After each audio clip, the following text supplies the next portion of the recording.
दोस्तों, पश्चिम बंगाल की राजनीति इन दिनों मानो भूकंप से गुजर रही है। तृणमूल कांग्रेस की सुप्रीमो और मुख्यमंत्री ममता बनर्जी के लिए मुश्किलें लगातार बढ़ती जा रही हैं। कोलकाता हाईकोर्ट के एक ऐतिहासिक फैसले ने उनके सबसे भरोसेमंद नेताओं में से एक मुकुल रॉय की विधानसभा सदस्यता छीन ली। इससे टीएमसी में हड़कंप मचा हुआ है और अब ममता बनर्जी सुप्रीम कोर्ट की शरण लेने की तैयारी कर रही है। उधर चुनाव आयोग की स्पेशल इंटेंसिव रिवीजन यानी एसआईआर प्रक्रिया ने पूरी सियासत को हिला दिया है। सीमा से लगे इलाकों में बांग्लादेशी घुसपैठिए जो फर्जी वोटर बने हुए थे, वो तेजी से बंगाल छोड़कर वापस भाग रहे हैं और यही ममता बनर्जी के परंपरागत वोट बैंक को गहराई से चोट पहुंचा रहा है। इसके साथ ही बीजेपी की मोदी शाह की जोड़ी 2026 विधानसभा चुनावों के लिए पूरी रणनीति बना चुकी है, जो ममता खेमे में भयंकर खलबली पैदा कर रही है। और इस रणनीति के केंद्र में है घुसपैठ विरोधी अभियान। क्या यह ममता बनर्जी के लंबे समय से चले आ रहे किले का अंतिम पतन है? आइए समझते हैं पूरी कहानी। 13 नवंबर 2025 कोलकाता हाई कोर्ट ने मुकुल रॉय को दल बदल कानून के तहत अयोग्य ठहरा दिया। याद कीजिए, मुकुल रॉय 2021 में बीजेपी के टिकट पर कृष्णनगर उत्तर से जीते थे, लेकिन कुछ ही महीनों बाद टीएमसी में शामिल हो गए। विपक्ष के नेता शुभेंदु अधिकारी और बीजेपी विधायक अंबिका रॉय की याचिका पर सुनवाई करते हुए हाई कोर्ट ने स्पीकर के फैसले को पूरी तरह गलत और पक्षपातपूर्ण बताया और कहा कि मुकुल रॉय ने 11 जून 2021 को ही भाजपा छोड़ दी थी। साथ ही उनकी पीएसी चेयरमैनशिप भी रद्द कर दी गई। ये भारतीय न्यायिक इतिहास में पहला मामला है जहां हाईकोर्ट ने सीधे किसी विधायक को दल बदल के लिए अयोग्य करार दिया हो। शुभेंदु अधिकारी ने इसे संविधान की जीत बताया और कहा कि 2011 से अब तक टीएमसी ने 50 से ज्यादा विधायकों को दल बदल करवाया है। अब कानून सबक सिखाएगा।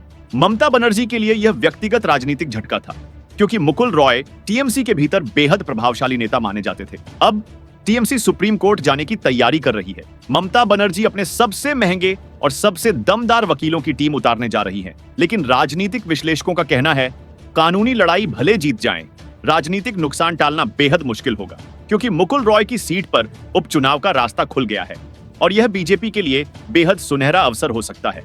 उधर एसआईआर यानी स्पेशल इंटेंसिव रिवीजन की प्रक्रिया ने बंगाल में भूचाल मचा दिया है।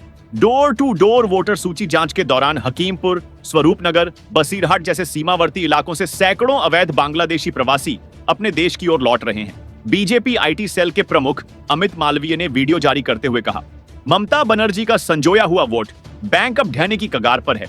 मीडिया रिपोर्ट्स के अनुसार कोलकाता के विराठी, मध्यम ग्राम और न्यू टाउन जैसे इलाकों से 500 से ज्यादा अवैध प्रवासी जो घरेलू मददगार या मजदूर थे, अब बंगाल छोड़कर जा चुके हैं। बीजेपी नेता दिलीप घोष ने कहा, एसआईआर शुरू होते ही घुसपैठिए सांप की तरह भाग रहे हैं।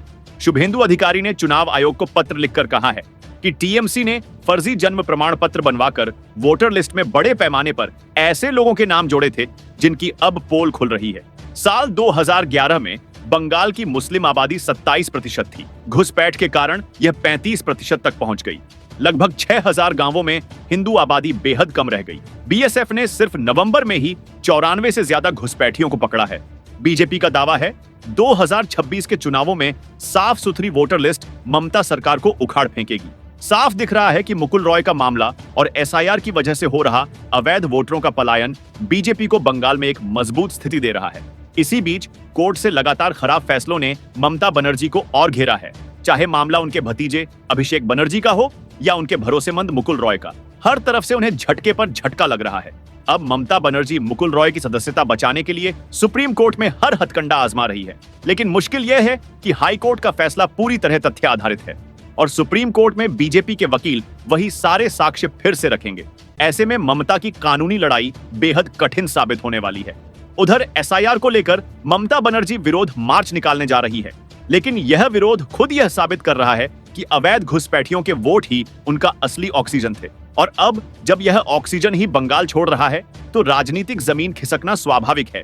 एसआईआर प्रक्रिया सिर्फ वोटर सूची में सुधार करने के लिए है, मर चुके लोगों के नाम हटाने के लिए, फर्जी वोटरों को बाहर निकालने के लिए और उन अवैध प्रवासियों को पहचानने के लिए जो नागरिक नहीं हैं लेकिन वोट डाल रहे थे। इन घुसपैठियों में एनआरसी और एसआईआर को लेकर जबरदस्त भ्रम फैल गया है और इसी डर से वो बंगाल से भाग रहे हैं। जो भी हो, अगर अवैध घुसपैठिए खुद ही बंगाल छोड़ रहे हैं तो चुनाव आयोग और सुप्रीम कोर्ट की यह सफलता है और बंगाल की राजनीति में एक बड़े परिवर्तन का संकेत भी। यह साफ है ममता बनर्जी को लगातार हर तरफ से 11,000 वोल्ट के झटके मिल रहे हैं और आने वाले महीनों में यह संकट और गहराने वाला है।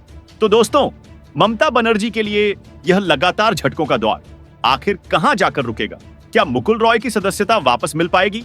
क्या एसआईआर की वजह से उनका वोट बैंक सच में ढह जाएगा? और क्या 2026 में बंगाल की सत्ता में बड़ा बदलाव होने वाला है? आपकी राय क्या है? कमेंट में जरूर लिखिए। वीडियो को लाइक करें, शेयर करें और अगर आप नए हैं तो सब्सक्राइब जरूर कर लें। Subscribe now and press the bell icon. Never miss an update.